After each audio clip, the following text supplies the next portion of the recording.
So my logic is going to be like all opportunities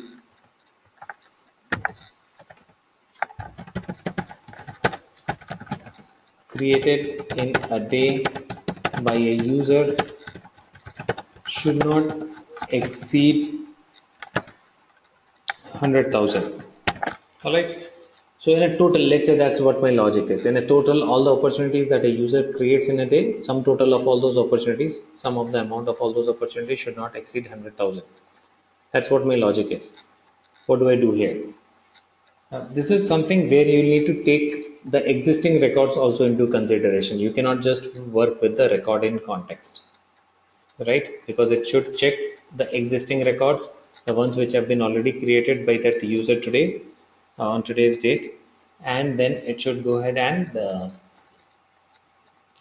do the sum of those and then return you the value, based on,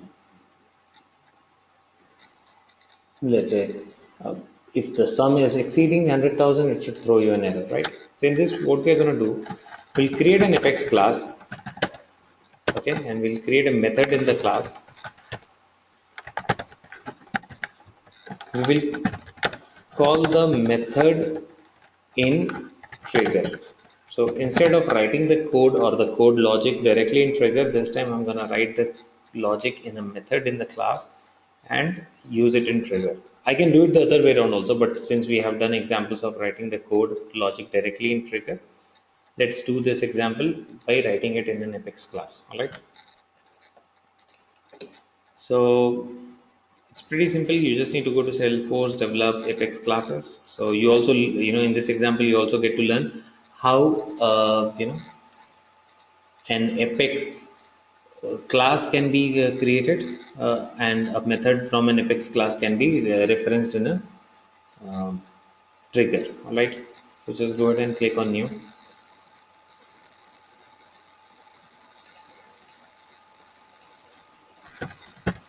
Public class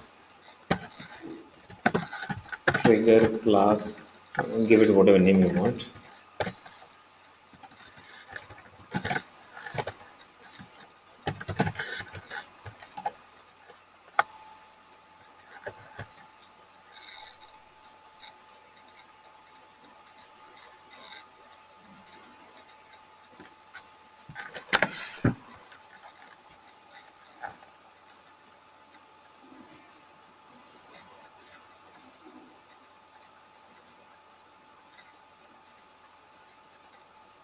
And then you put it like this.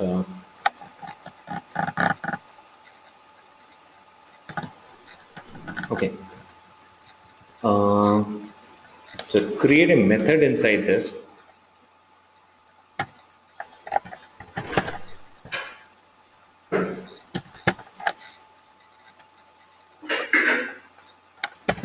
Call it trigger method, whatever again.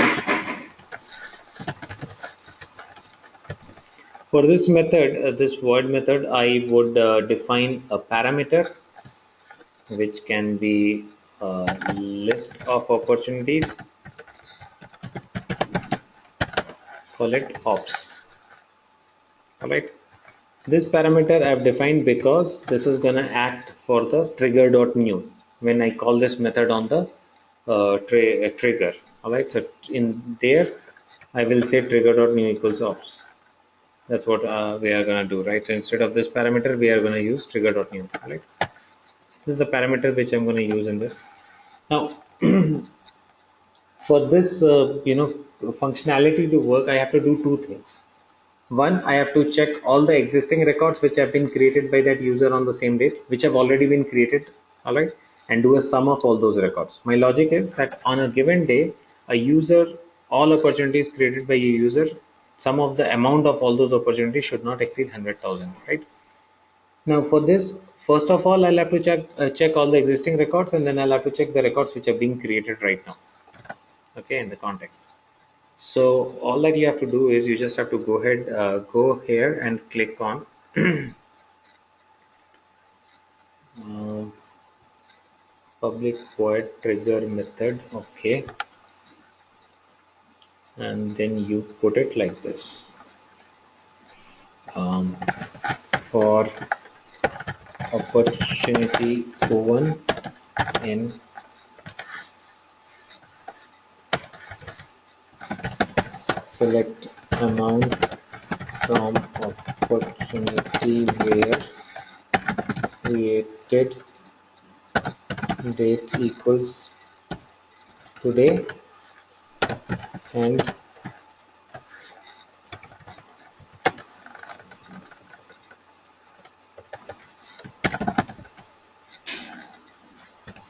created by ID equals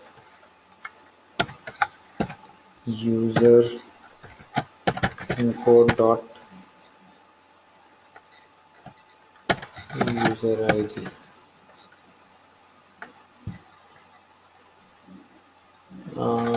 Right.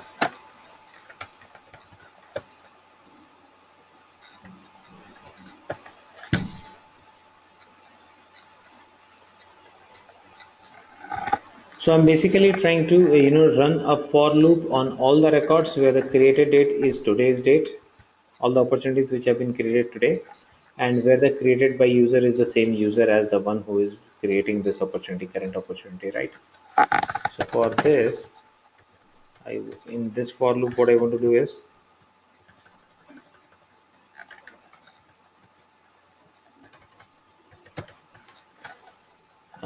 let's say I have a double called total amount. Total amount equals 0. Now I want to add up the value to the total amount. So I say total amount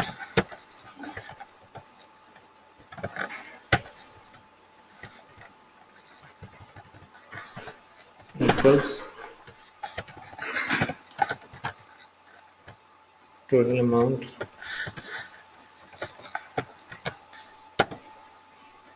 plus O1 dot amount. Right, so this for loop will run and it will keep on adding the values to the total amount.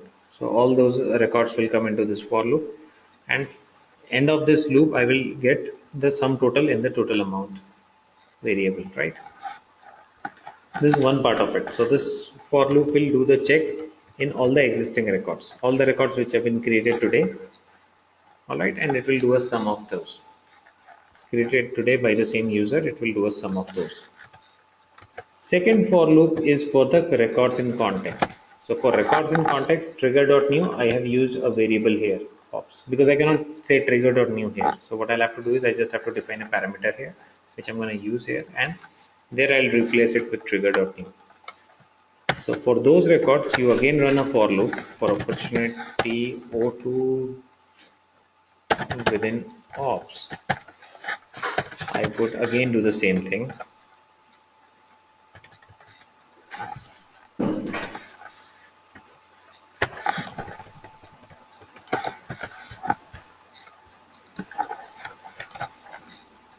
This time it should be O2 dot amount. So this trigger will again run here. All right. But there's one more thing that I want to do here. If any point of time the total amount is greater than 100,000, then O2 dot add error.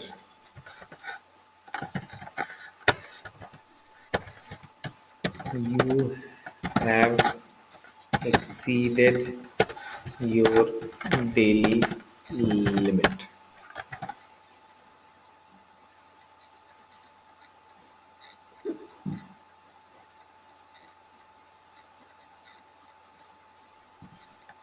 All right.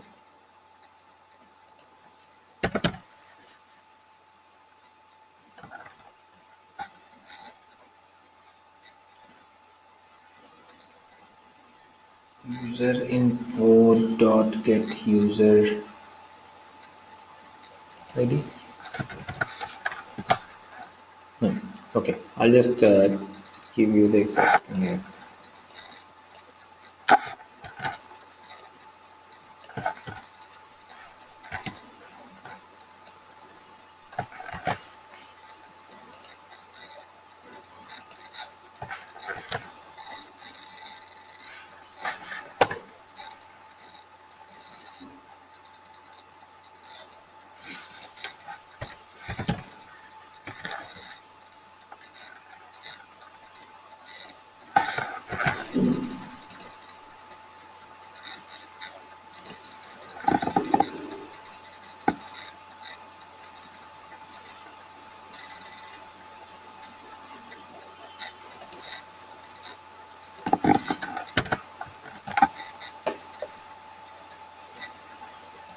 All right.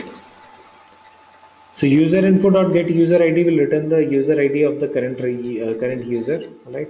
So it will go and check if the current user has created any opportunities already today on today's date. So it checks all the opportunities which have been created today and by the same user, and it sums it up to the total amount, right? So all existing opportunity sum will be done in the first for loop. Then it gets into the second for loop. In the second for loop, it checks this set of opportunities, okay, which this is the trigger.new, which I'm going to assign to trigger.new, right? So it will check trigger.new records, right?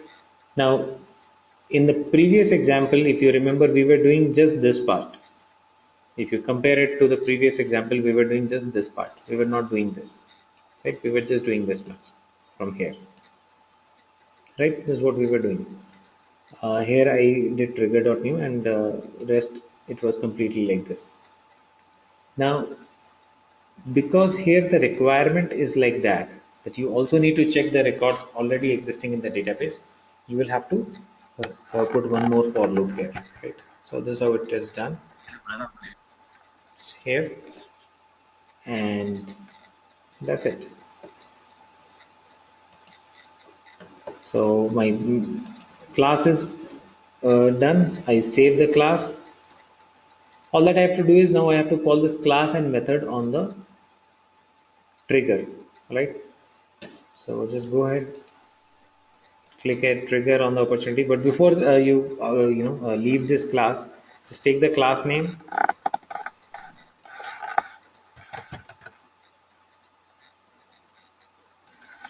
This is your class name and the method name. Dot this, and there is this parameter inside it, OPS. So instead of OPS in the trigger, I will replace that with a trigger.new. That's it. So all that I have to do is I just have to go to opportunities, fields, no, not fields, sorry, opportunities, triggers, uh, create a new trigger, give it a trigger name T2 before insert, all right? And you don't have to write the code, you just have to call the class and method here. So class name dot method name, that's how you call a method from a class. And in the parameter I'm supplying trigger dot new. That's it.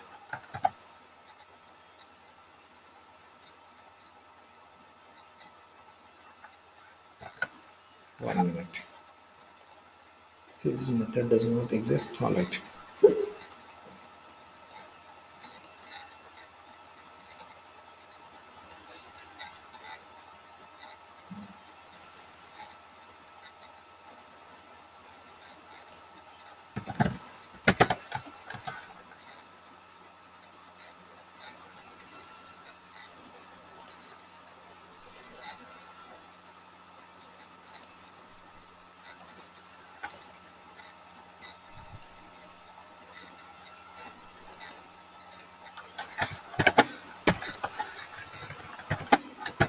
Event, same way, the way we did yesterday. Uh, and this is what we have to do, trigger dot new.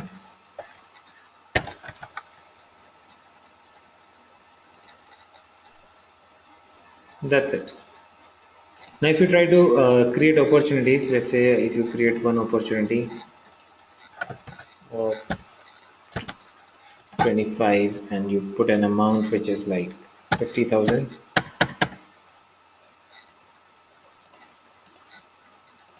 some close date, stage, save it.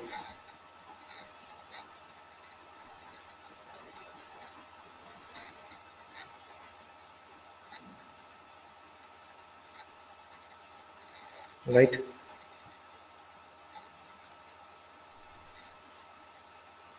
Then if we say,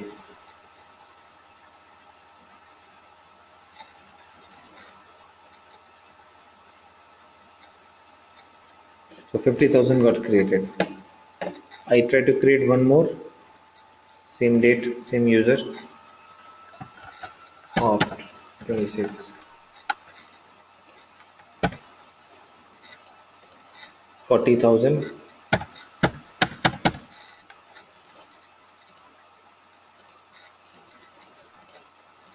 So that also gets created because total 50 and 40 is 90,000. Now if I try to create another one and try to put 20,000 here,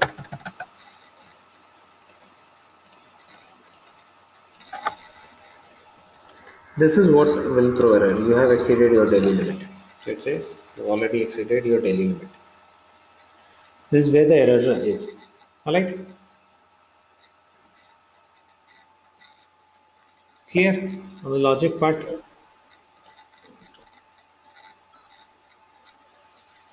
Please let me know if you have any question or doubt here.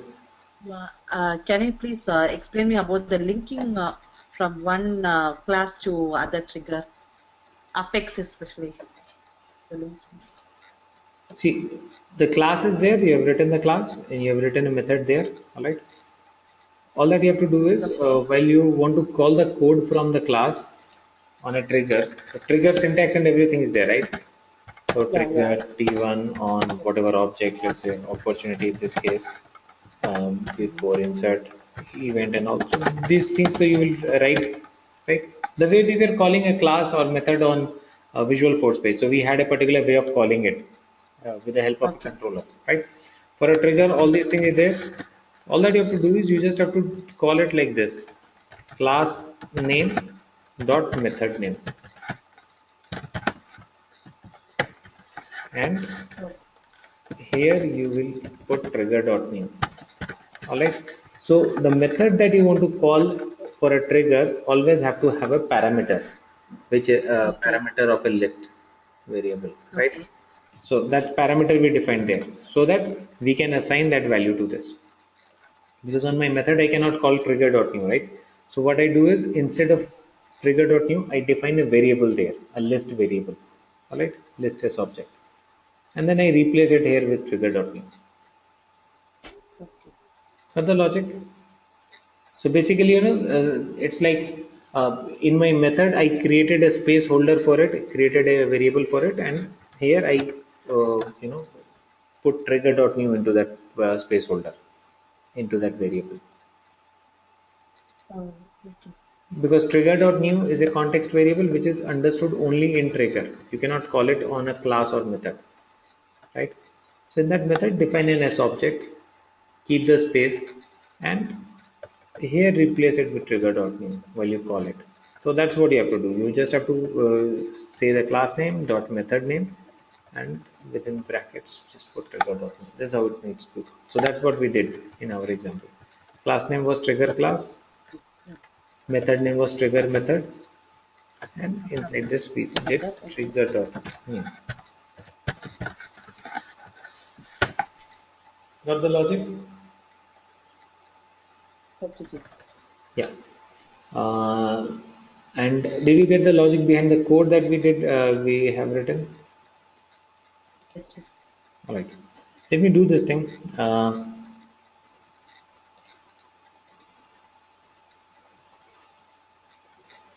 The code is written in the class, right?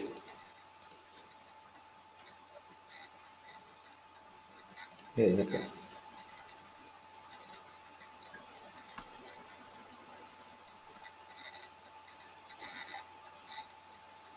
Can you just give me 1 minute? I'll put it in charge. Yeah. Okay, Ji.